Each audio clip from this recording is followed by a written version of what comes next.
What's up, you beautiful Redditors? Hope you're having a fantastic Saturday. Welcome to the RNEWS evening show.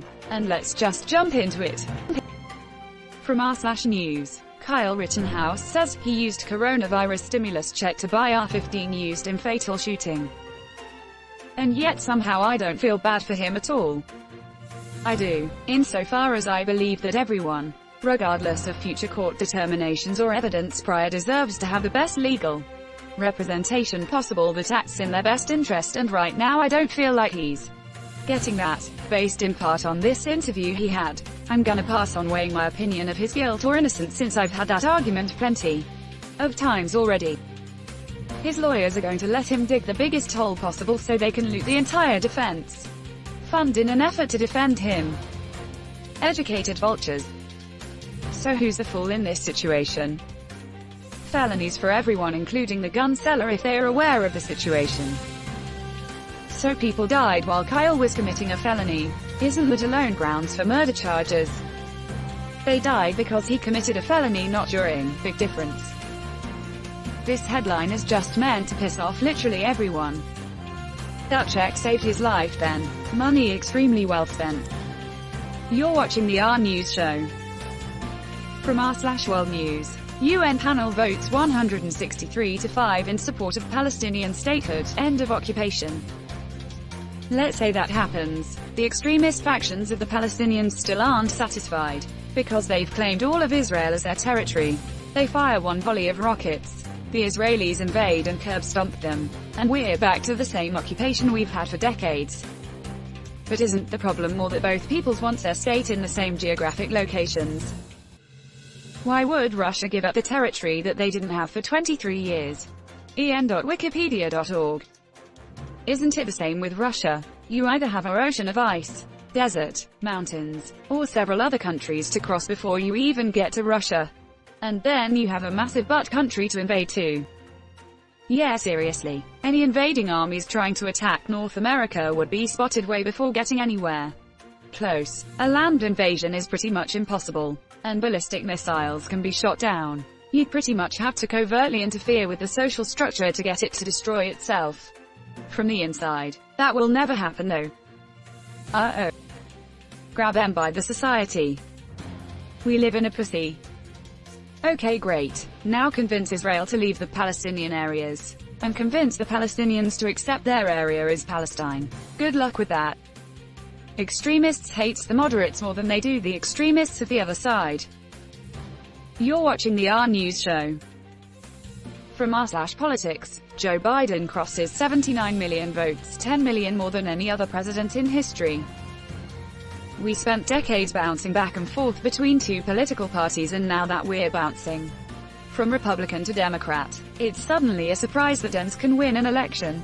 There's no other possible explanation for the party who consistently wins the popular vote to win the popular vote in election. If anything, they're admitting how much the deck is stacked against Dems. They're always the favorite to win the popular vote, but election predictions constantly have to factor in electoral college shenanigans.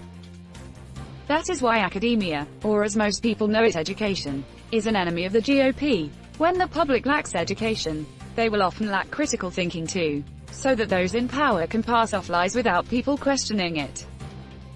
I laughed so hard in my dad's face when he tried to call all of us New Yorkers who voted against Trump traitors. Frick him. Frick that sentiment. And Trump tried moving to Mar-a-Lago to show us, and then promised to frick over NY when the vaccine is released. Frick Trump. The TV tells them they're right.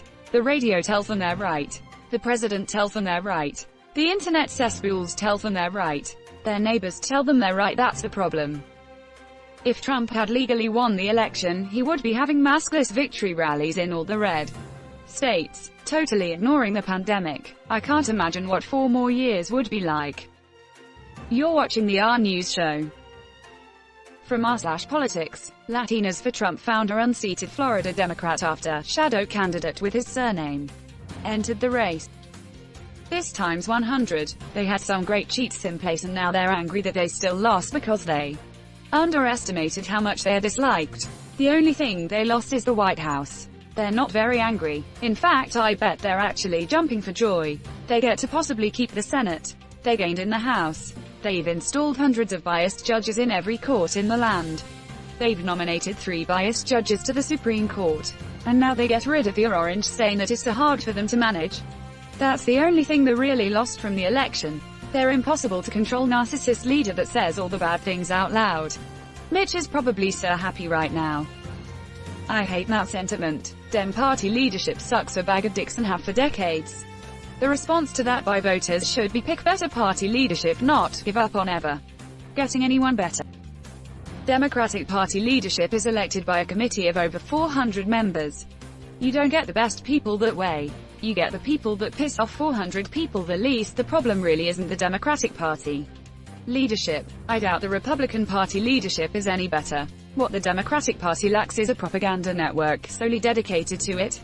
Broadcast, radio and print, and voters that will vote for them no matter what. In that way, the Republicans are organized in a way that I don't think the Democrats can ever be.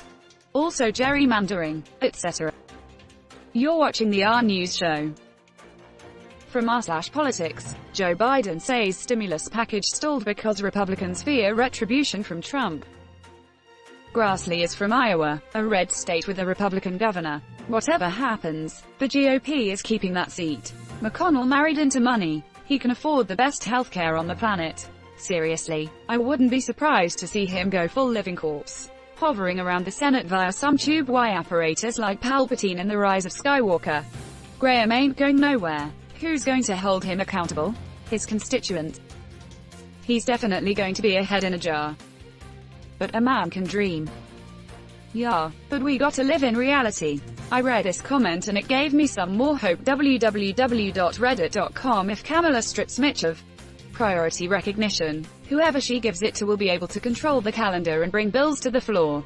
That in and of itself is huge. Then, if a functional DOJ ties a few Republican senators up in court for insider trading and other prosecutable crap they did, they could be not there to vote on some important bills, and with us controlling the calendar, we can push through much-needed reforms. I hope the Biden administration is ready to play hardball. I hope working across the aisle in this case means pull your heads out of Trump's butt and get with the freaking program. Now why would the guy running the COVID task force do something COVID-related? What is this? Opposite day. You're watching the RNEWS show. From r/news. For Thanksgiving Day, Zoom will lift its 40-minute time limit for free meetings. They're basically occupying the niche everyone thought Skype would have held on to 5 years ago.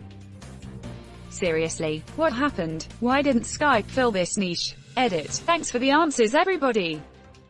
Skype started going downhill when Microsoft bought it.